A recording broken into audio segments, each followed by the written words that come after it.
Vocês esperam uma intervenção divina, mas não sabem que o tempo agora está contra vocês. Vocês se perdem no meio de tanto medo de não conseguir dinheiro pra comprar sem se vender.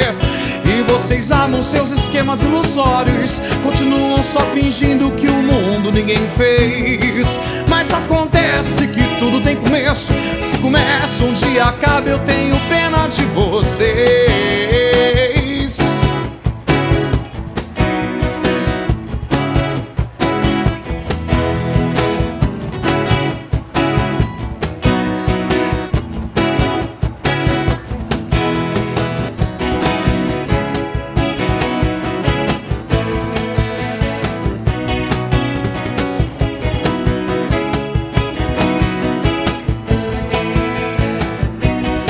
E as ameaças de ataque nuclear, bombas de nêutrons, não foi Deus quem fez.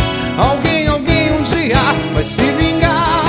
Vocês são vermes, pensam que são reis. Não quero ser como vocês, eu não preciso mais. Eu já sei o que eu tenho que saber, e agora tanto faz.